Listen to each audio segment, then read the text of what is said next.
también contra la multitud. El pueblo aplaudía al paso de masas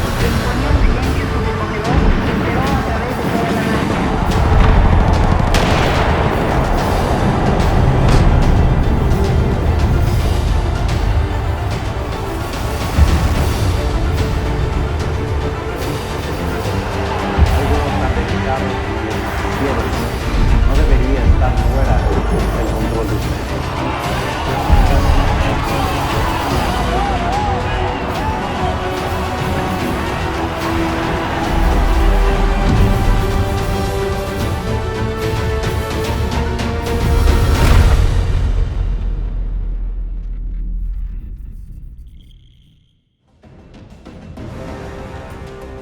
En el episodio anterior de la historia de un despojo, autoritarismo, control, venganza. ¿Ustedes cómo ven lo que pasó? Sí, tuvimos cámaras ahí, pero todo esto nos tomó por sorpresa. Incluso hay algunos periodistas que resultaron heridos. Algunos estudiantes y soldados que están muertos. Gobernación está a punto de ponernos el pie en el cuello. El presidente está muy preocupado y alterado porque muchos periodistas internacionales están empezando a mandar notas a sus medios. Así, el movimiento del 68 y la Olimpiada sí fueron el detonante para implantar esta tasa impositiva, sí. Y Díaz Ordaz y el secretario de Gobernación de entonces, Luis Echeverría, sintieron que era una traición. Era una traición que ciertos medios de comunicación masivos coquetearan con la posibilidad de abrir los espacios a los jóvenes del 68. Entiendo que el presidente siga molesto por la cobertura del movimiento estudiantil y lo del 2 de octubre, pero esto es demasiado. El 25% de todos nuestros ingresos es condenarnos a muerte. Subir tanto los precios de la publicidad y tan abruptamente, ¿los anunciantes no van a querer entrarle? Además, estamos pagando por platos que otros rompieron. Los noticieros ni siquiera son nuestros. ¿Por qué no mejor van y se desquitan con los periódicos o las agencias? Al final, se encargan de todo el contenido.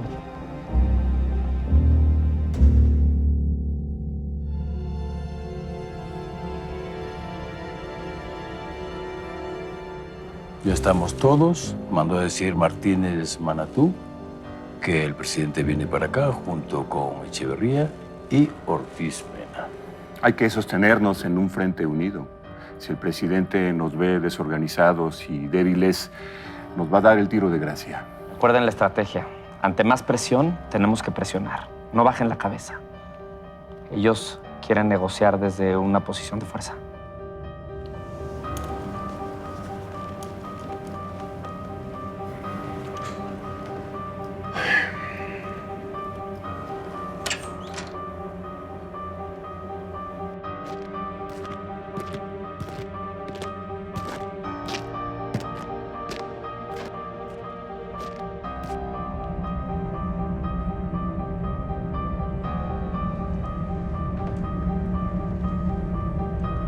Señores, buenos días.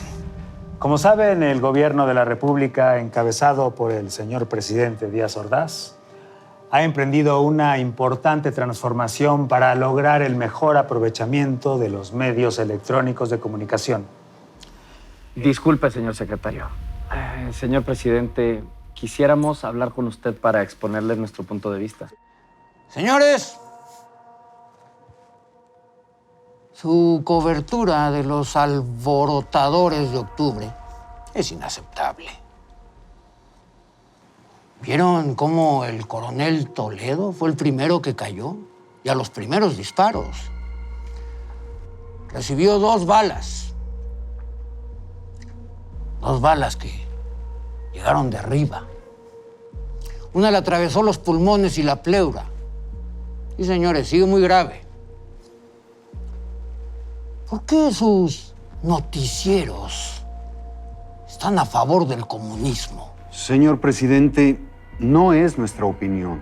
Nosotros no producimos los noticieros. Usted lo sabe. Lo hacen las agencias de publicidad y los periódicos. Con su permiso, señor presidente. Señores, es muy importante cuidar todo lo que se dice en la radio y la televisión. Algo tan delicado como los noticieros no debería estar fuera del control de ustedes. Vean las consecuencias. No podemos tolerar más agitaciones ni levantamientos. Y ustedes tienen que apoyarnos. Ustedes son los responsables de la señal y de lo que se transmite. En vez de permitir que cualquiera diga lo que guste sin ningún criterio de control, podrían hacer un esfuerzo por informar y decir lo que en verdad pasa. En vez de orientar a la gente, solo están contribuyendo a la desorientación y a la agitación. Señor presidente, con todo respeto, entendemos su posición. Aquí todos estamos dispuestos a invertir en áreas de noticias propias. Eso no significa que vamos a suprimir la libertad de expresión. El gran problema aquí es el nuevo impuesto, que no nos lo va a permitir hacer. Al contrario, nos va a debilitar demasiado a todos. Hay otra alternativa. Antonio, explícales. Sí, señor presidente. Señores, el impuesto ha sido aprobado, legislado y publicado para entrar en vigor. Pero será hasta el 1 de julio. Así que si alguno de ustedes no quiere pagar ese impuesto, tendrá que poner el 49% de las acciones de sus empresas en un fideicomiso público para una institución nacional de crédito. Señor presidente, no podemos operar bajo esas condiciones. No podemos ceder el patrimonio y todo lo que hemos construido. En los días siguientes, las negociaciones continuaron bajo mucha tensión. Se encontró un punto medio. Ni desangrar a las empresas de radio y televisión con el 25% adicional de sus ingresos, ni obligarlas a entregar casi la mitad de su patrimonio. El nuevo impuesto se pagaría en especie, con el 12.5% del tiempo de transmisión diario. El acuerdo se publicó el 1 de julio de 1969 en el Diario Oficial de la Federación. Ese impuesto confiscatorio comenzó a ser pagado por la industria de la radio y la televisión como la cicatriz de una gran herida ocasionada por un régimen autoritario. El gobierno tendría así mayor control para difundir mensajes oficialistas y un instrumento más de presión para limitar la libertad de los medios. El señor presidente de la República inaugura oficialmente esta línea y recibe la gratitud y el aplauso del pueblo que lo rodea. En el sexenio de Luis Echeverría es cuando se aplica, digamos, de manera estricta esta especie de intercambio de tiempo en televisión y en radio a cambio de no pagar en dinero. Un impuesto que además pues, no existía en otras partes del mundo. Luis Echeverría lo utilizó al máximo porque él buscaba ser el centro de la agenda política y de la agenda social del país y hablaba mucho, era un hombre que constantemente hablaba todo el tiempo y esos discursos pues se transmitían en radio y se transmitían también en televisión. Con el paso de los siguientes años y administraciones, el gobierno no tuvo la capacidad para producir todos los contenidos necesarios para llenar todas esas horas de transmisión.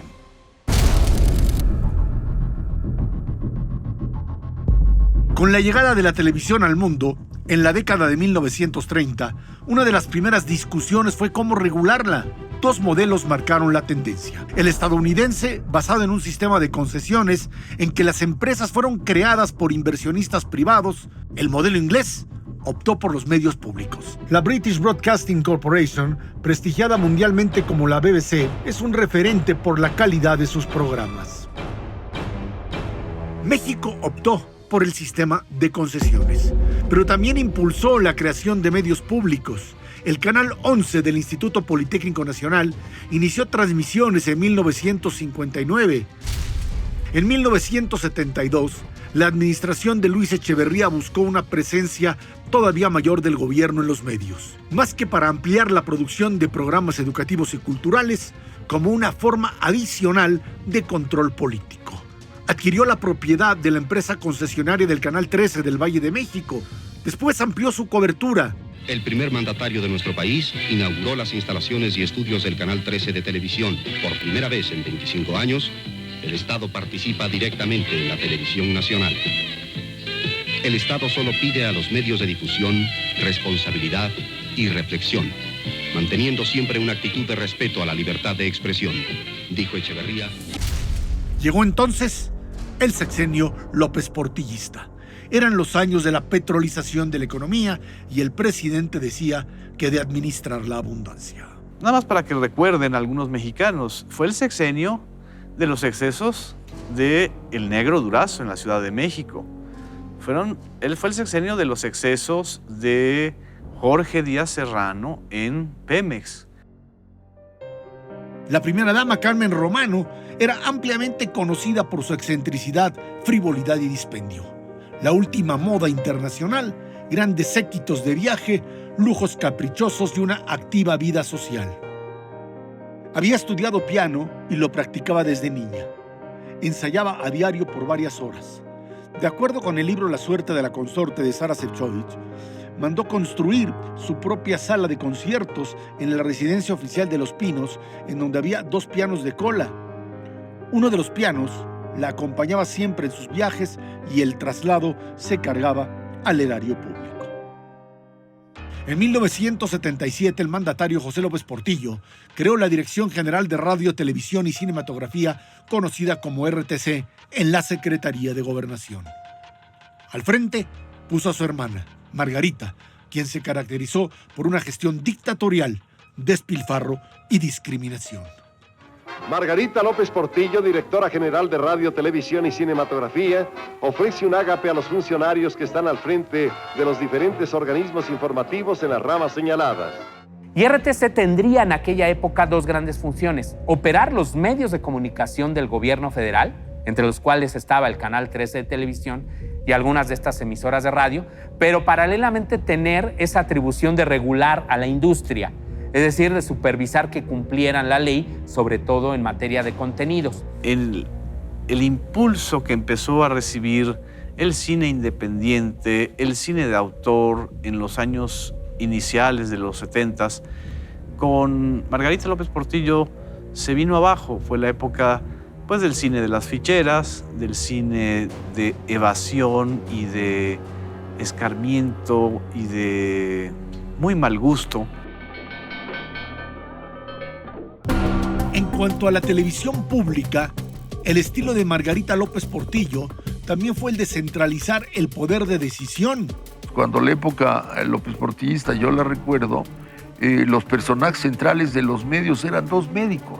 Y si ellos eran los directivos, pues entonces no había por qué no trajeran otras gentes que no tenían precisamente la preparación o la sensibilidad. Y eso sin duda ha testereado muchísimo a los medios. Producciones de mala calidad y otras compradas en el extranjero a precios excesivos y sin un enfoque de servicio público. Al final de su administración, el Canal 13 quedó tan debilitado que sus pasivos entre deudas y déficit llegaban a los 3.900 millones de pesos de ese entonces. Al relevo en el gobierno, hubo un intento por reorganizar los medios públicos que habían quedado dispersos y maltrechos.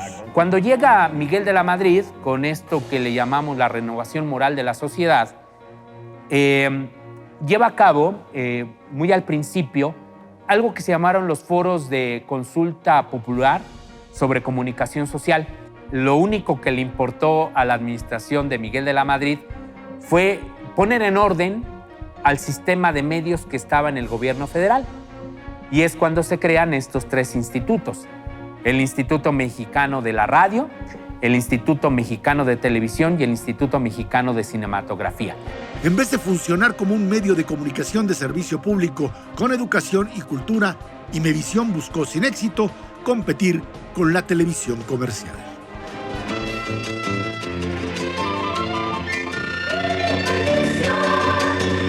Inmediatamente después de nuestro programa especial tenemos para ustedes el estreno de Sin Tornillos. El fracaso llegó al punto de que para 1991 todos sus canales repetían la señal empobrecida del 13. Durante sus 21 años como estación del Estado, Esa frecuencia tuvo 20 directores, quienes gastaron $2,000 millones de aquella época en programación que no tuvo impacto ni utilidad pública. Yo creo que los canales oficiales sí debieran idealmente, digamos, tener un mejor empleo como canales de comunicación, lo mismo radio que televisión. Las misiones son muy distintas. La televisión comercial y la radio comercial tienen objetivos y misiones muy distintas a las de los medios públicos. Y creo que no se deben invadir ni una ni otra. Los medios públicos actuales son coordinados por el Sistema Público de Radiodifusión del Estado mexicano. Sus presupuestos suman más de $2,000 millones al año. A partir de 1980, la mayoría de los gobiernos de los estados obtuvieron permisos o concesiones para operar canales de televisión abierta.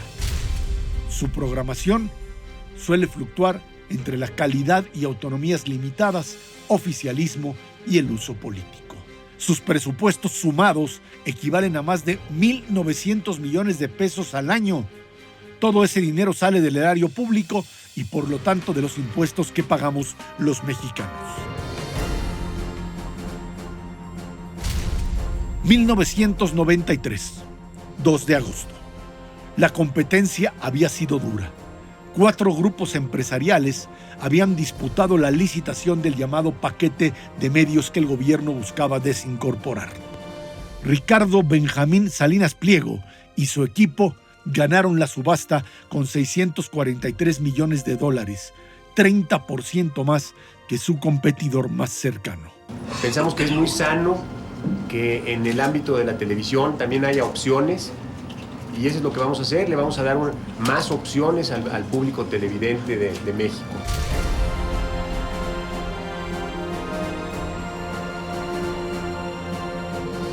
La naciente TV Azteca rompió el monopolio que vivió por décadas la televisión comercial en México.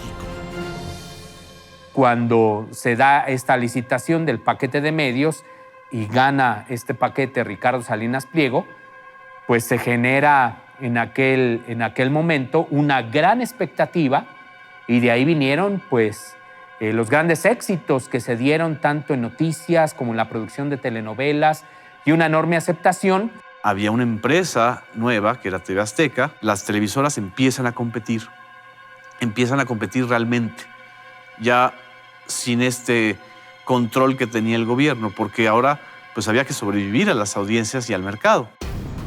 Un componente toral de ese cambio fue que TV Azteca, al ser creada como producto de una subasta pública, fue la primera empresa que pagó una contraprestación al Estado mexicano. Basada en el valor del mercado que apenas empezaría a generar, aún con todos los factores en contra, eso dejó atrás la costumbre de otorgamiento gratuito y discrecional de concesiones mediante componendas. Pasaron 2 décadas para que esa práctica se institucionalizara. La reforma de telecomunicaciones de 2013 incorporó a las leyes toda una serie de cambios. Uno de ellos, que para obtener una concesión de radio, televisión o telecomunicaciones hay que hacer justo lo que hizo TV Azteca: competir por ella y, de ganarla, pagar una contraprestación que la autoridad calcula en función de su valor comercial en el mundo. Pasado el tiempo de vigencia, renovar esa licencia no es automático. Significa aceptar las nuevas condiciones que imponga el Instituto Federal de Telecomunicaciones y pagar nuevamente. Porque el espectro radioeléctrico es un bien del dominio público. Y si se pretende usar con fines comerciales, tienes que pagar ese uso de explotación. Y es muy distinto al pago del impuesto que en especie se te está requiriendo por las entradas de comercialización que tú estás obteniendo. Entonces, son 2 determinaciones muy distintas. Pero, ¿es realmente así?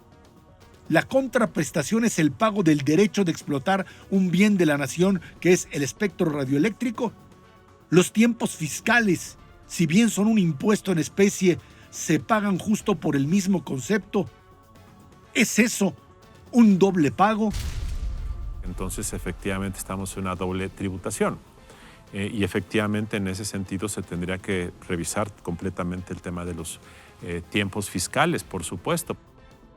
No queremos que esa contraprestación sea excesiva para que pueda inhibir la prestación del servicio, porque finalmente el servicio tiene un impacto positivo en la población. También hay que considerar no los pagos aislados, sino todas las cargas gubernamentales y que ahí es el costo del espectro, la carga fiscal, pero sobre todo la carga fiscal específica. No que haya demasiada regulación y demasiadas contraprestaciones y tiempos fiscales en la parte de los medios analógicos o de los medios concesionados de televisión y de radio, y haya muy poquito del lado de las plataformas digitales o de los medios digitales.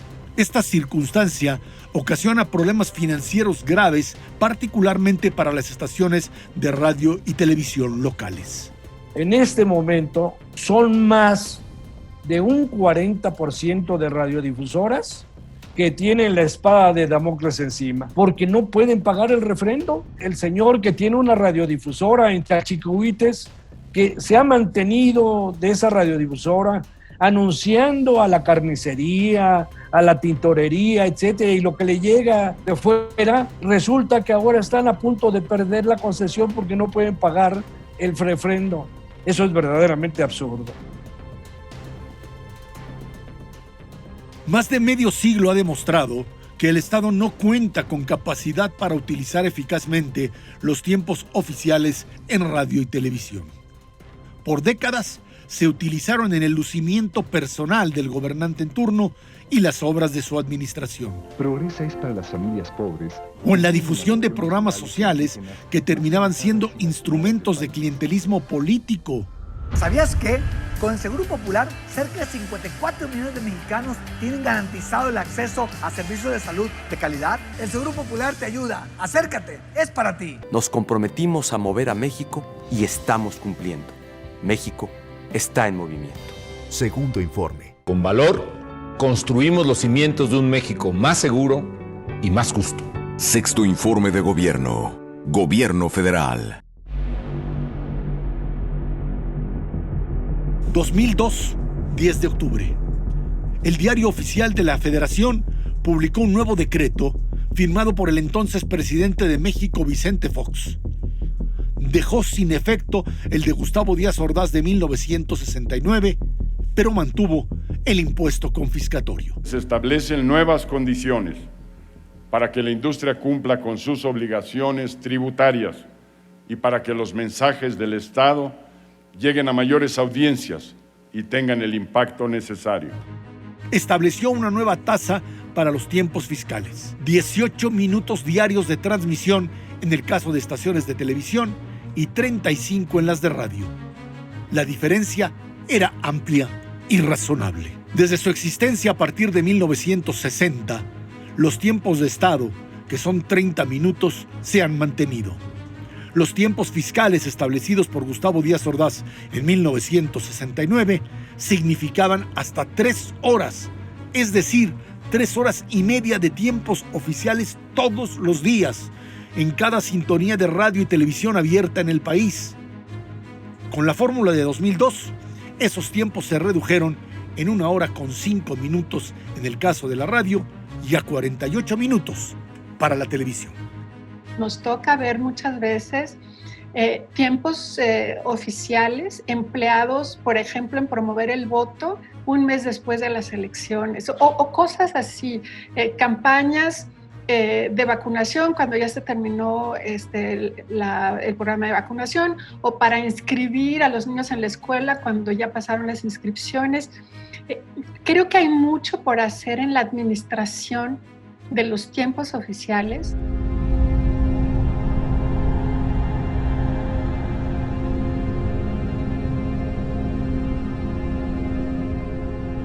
Una jornada muy importante para todos los mexicanos, en donde vamos a decidir quién será el nuevo presidente del país.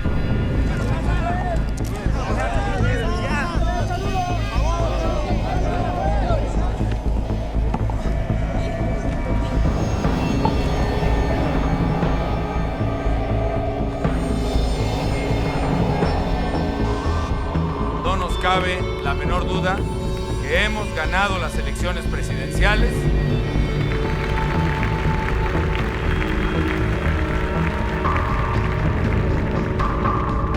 Hemos triunfado, hemos ganado la presidencia de la República. 500,000 de votos de ventaja. 2006, 2 de julio. La elección presidencial más competida de la historia de México. A las 11 de la noche, el presidente del entonces Instituto Federal Electoral, Luis Carlos Ugalde, no tenía un claro ganador. El Comité Técnico del Conteo Rápido informa que en estos momentos no es posible estimar con precisión la tendencia de la votación para presidente de la República. El margen de diferencia entre el primero y el segundo lugar es muy estrecho y no se puede anunciar un ganador. En medio de mucha más tensión, el conteo definitivo. Felipe Calderón resultó ganador con apenas 243,934 votos de diferencia, oficialmente el 0.61% de todos los votos emitidos por los electores.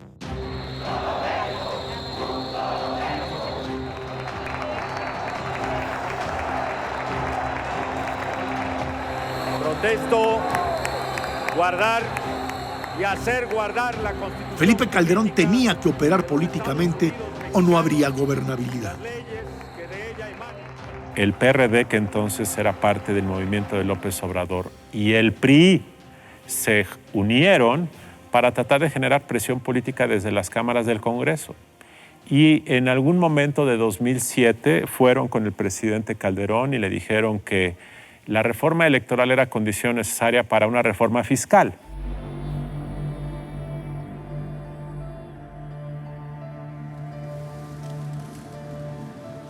¿Cómo te fue? ¿Accedieron? No, señor presidente. Beltrones dice que si queremos una reforma fiscal, tendremos que entregar algo igual de importante a cambio. ¿Qué quieren? Una reforma electoral, señor. Te escucho. Pues quieren que las prerrogativas de los partidos políticos se paguen por completo con el presupuesto federal. Que la iniciativa privada ya no pueda contratar publicidad en medios a favor o en contra de algún candidato. La vieja guardia. Se llama mercadotecnia política.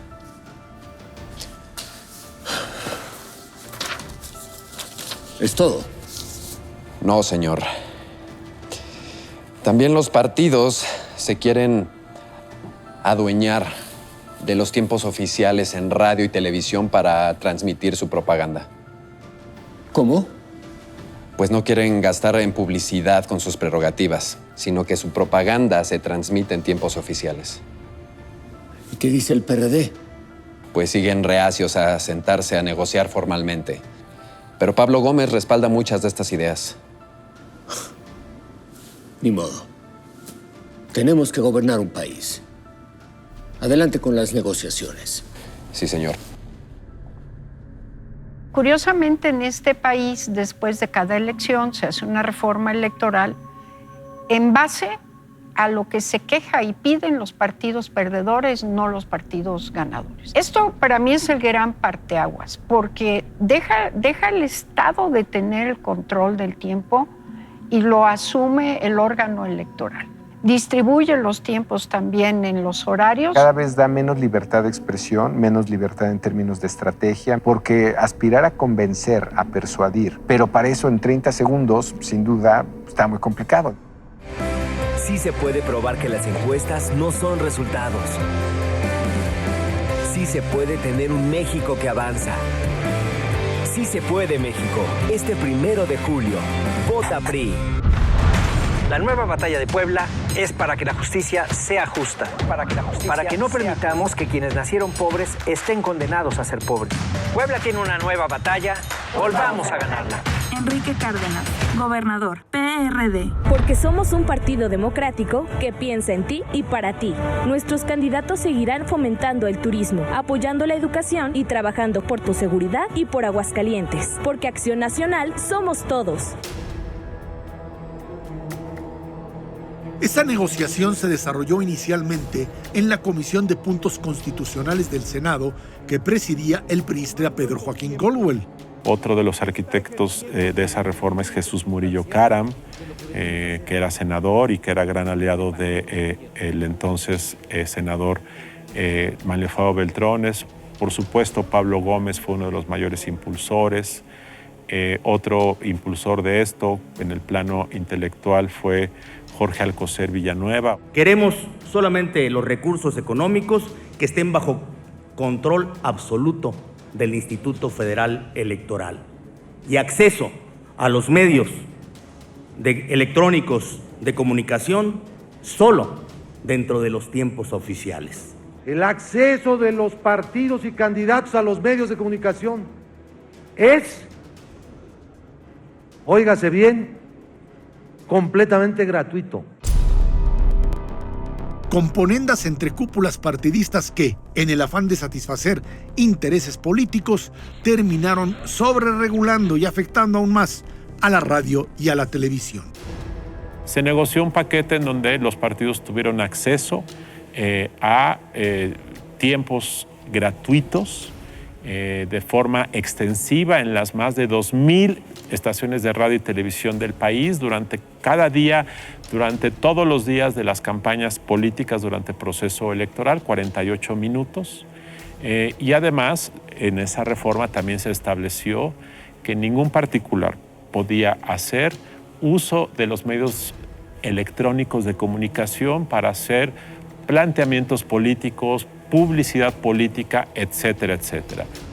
Había que hacer una ley, un modelo de comunicación, le llamaron los legisladores, que limitara a los comentaristas, a los periodistas, a los dueños de las empresas de comunicación. Los partidos políticos, precandidatos y candidatos a cargos de elección popular tampoco pueden hacerlo, además, para ningún propósito.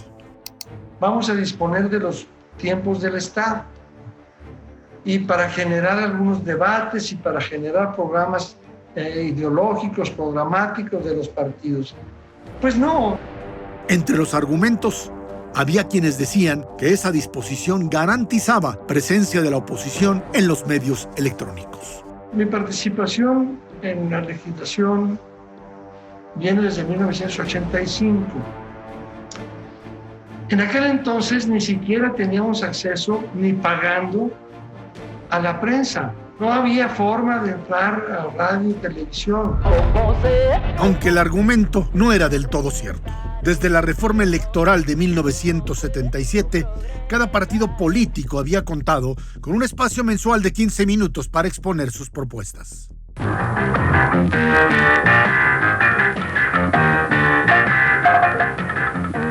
La Comisión de Radiodifusión le invita el día de hoy a que vea por este canal, a partir de las 18:45 horas, el programa del Partido Frente Cardenista de Reconstrucción Nacional. José López Portillo fue uno de los que impulsó una de las reformas políticas más importantes en su momento y que fue producto sobre todo del genio de Jesús Reyes Heroles. Y dentro de la reforma política estaba el eje de medios de comunicación. Cuando se modifican las leyes electorales y los partidos políticos son declarados entidades de interés público, pues obviamente todos ellos reclaman, ¿no?, caminos de acceso hacia los votantes. Y qué mejor que los medios. En el esquema actual, en épocas de campaña, atosigan a las audiencias de radio y televisión con la repetición continua de anuncios que en general tienen producción creativa y audiovisual pobre, facturados a precios elevados, sin propuestas políticas, económicas o ciudadanas de interés, y en muchos casos enfrascados en guerras sucias de acusaciones, señalamientos y denostaciones. No, hombre, unos genios. Cuando haces las compras, te gusta mirar los ingredientes que trae lo que eliges. Es hora de que hagas lo mismo cuando vayas a votar, porque así no podemos seguir. Gobierno de coalición. La suma siempre da más. Vota PRD. Por eso propongo una fiscalía autónoma que investigue al presidente Enrique Peña Nieto. Soy Ricardo Anaya. Hablemos de frente. Pero entendimos que protegiendo solo el medio ambiente, la otra mitad era vulnerable. Porque muchas de nuestras necesidades básicas siguen sin ser atendidas. Por eso decidimos proteger también el otro medio ambiente, el de la seguridad. Partido Verde. Cuidemos juntos el ambiente entero de nuestro país. ¿Cuál es el valor económico de los millones y millones de spots que no usan los partidos? En Integral le hicimos una estimación hace algunos años, en 2015, y solamente en la zona metropolitana de la Ciudad de México era algo equivalente a 15,000 millones de pesos. Si eso lo proyectaras a nivel nacional, tomando en consideración que las tarifas comerciales de la zona metropolitana de la Ciudad de México son de las más elevadas del país, probablemente el valor económico de los spots de los partidos políticos en 2015 podría haber llegado a unos 50,000 o 60,000 millones de pesos. Durante los 7 meses de la campaña electoral de 2018, la radio y la televisión mexicana tuvieron que transmitir 59,731,200 de esos anuncios que los consumidores tuvieron que presenciar forzosamente en medio de sus programas favoritos. El tema de la spotización, esta idea de que puedes bombardear durante 6 meses o 7 meses al público con anuncios de 30 segundos en radio o en televisión, sobresaturas. Que hemos visto en las últimas campañas donde efectivamente es un bombardeo por el tema de los tiempos oficiales y el número de spots que le tocan a cada partido, donde además los ponen en bloques de 5, 8 hasta 10 spots, dependiendo de cuántos partidos están en la competencia, y en el mismo corte, que lo único que obligas es que la gente agarre y le cambie de canal en lo que está la pausa de spots. ¿Qué tan funcional es, digamos, estas limitantes en tiempo cuando quieres convencer, cuando quieres persuadir? Ahí hay 2 escuelas, ¿no? Una que es la de la mercadotecnia electoral y otra que es la de la persuasión. Aquí te intento convencer, aquí literalmente te intento vender, ¿no? Yo creo que estos spots están pensados más en esta escuela. Exigimos oportunidades para decidir nuestro destino. El verdadero voto útil es por Nueva Alianza. ¿Estamos listos? En el Partido Encuentro Social no tenemos miedo del cambio. Miedo que lo tengan los corruptos. ¿Por qué voy a tener miedo de un México sin rateros? Ya nos quitaron todo, hasta el miedo. Realmente el tiempo de radio y televisión ha nutrido la cultura política de México. Realmente ha desarrollado el espíritu democrático de los votantes. No necesariamente estos tiempos se han utilizado de la mejor manera. Y esto ha sido siempre, ¿eh? Es decir, hay spots de pésima calidad como producto de estas primeras reformas políticas. Lo que hacían era más bien alejar al electorado más que acercarlo, porque eran spots de muy mala calidad, con mensajes que poco realmente comunicaban. Además de obtener pautas publicitarias que en el mercado valen millones sin pagar un centavo, los partidos también reciben grandes cantidades de dinero tomado de los impuestos como prerrogativas. Los que perdieron ahí fueron los medios. Y los que ganaron fue la partidocracia, ni siquiera los dirigentes partidistas, la partidocracia. Lo que yo creo que hubiera sido sano era regular de manera transparente cierta inversión de los partidos políticos en medios de comunicación generales. En 2018, año de la elección presidencial más reciente, la bolsa que se repartieron fue mayor a 6,702 millones de pesos. Buena parte de ese dinero suele ser tirado a la basura, como una muestra de los 9 partidos que compitieron en esa elección. 2, Nueva Alianza y Encuentro Social, perdieron el registro por no conseguir al menos el 3% de los votos. Y nada más en ese año, sumados, habían recibido 817.4 millones de pesos. Esa es solo una parte de todos los recursos utilizados a lo largo de las décadas recientes en el financiamiento de partidos políticos con existencias efímeras que han desaparecido por no contar con una base social real ni representar alternativas viables para ganar elecciones con propuestas y un proyecto concreto de gobierno. Más aún, otro problema en cuanto a financiamiento es el informal e ilegal. Hemos detectado que las campañas gastan en promedio 15 veces más de lo que la ley permite. Y esas 15 veces significa dinero que corre por debajo de la mesa en efectivo, desvío de recursos públicos, uso de empresas factureras. Y esto ha distorsionado completamente la función de las campañas políticas. Esta idea de financiar a los partidos con grandes cantidades de dinero que a su vez no pueden utilizar en radio y televisión, supuestamente, ¿sí? Ya no digamos que pueda haber dinero ilegítimo del sector privado, empresarios, ¿no? Aquí ya hay preocupación por actividades no tan legítimas como narcotráfico. Entonces yo creo que las dinámicas sí se tienen que entender desde posiciones políticos más que de más allá que del tema de si controlar los intereses económicos, etcétera.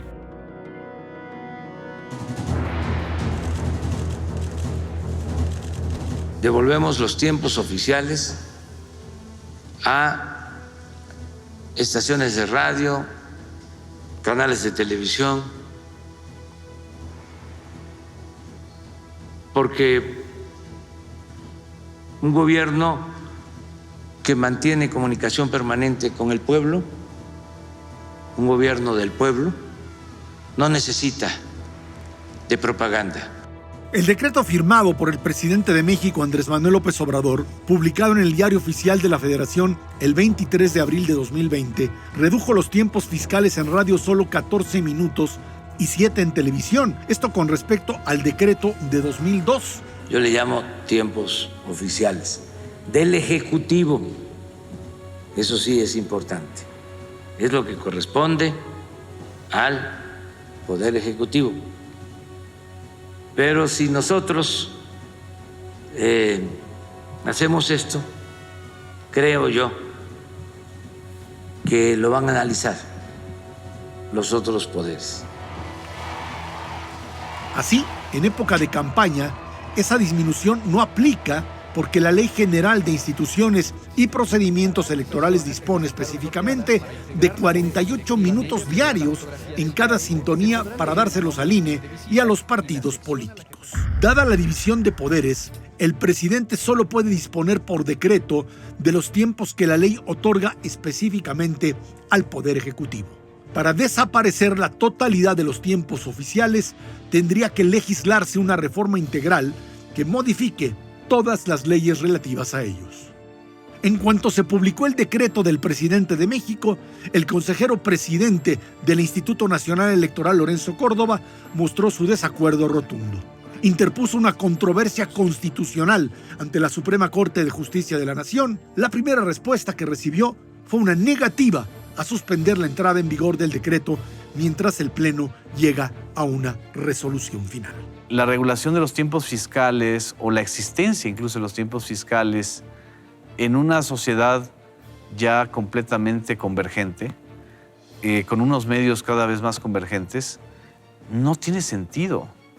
Y las quejas del INE o de los partidos políticos o incluso de colegas que son especialistas en estos temas legislativos, yo creo que están viendo la legislación y la realidad de las audiencias y de los medios con un enfoque de los años 80. Lo otro es la obligación que tienen los concesionarios, por ejemplo, de ligarse, cuando así lo mandata el mismo gobierno a través de Secretaría de Gobernación, a cadenas nacionales, que lo puede seguir haciendo, evidentemente, o bien hay obligación, incluso así sigue establecido en la ley, no obstante esta reforma tan importante que tuvimos en materia de reducción y telecomunicaciones, de que si se trata de información, por ejemplo, de emergencia o de trascendencia nacional, los concesionarios lo deben transmitir tal cual, ¿eh?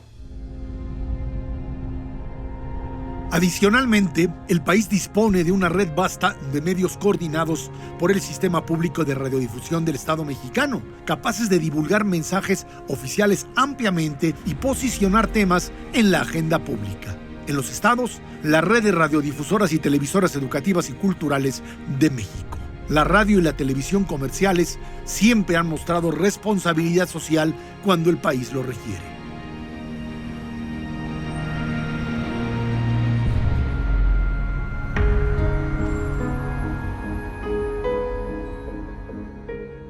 La pandemia de COVID-19 hizo que más de 33 millones de estudiantes cambiaran el salón de clases por la televisión. Preescolar y primaria les estamos dando, como pueden ver ustedes ahí, 3 canales y a secundaria 1 canal, porque de esa manera podemos distribuir mejor el tiempo de acuerdo al número de alumnos que ustedes vieron en su pantalla. Les adelanto que no son propósitos de lucro.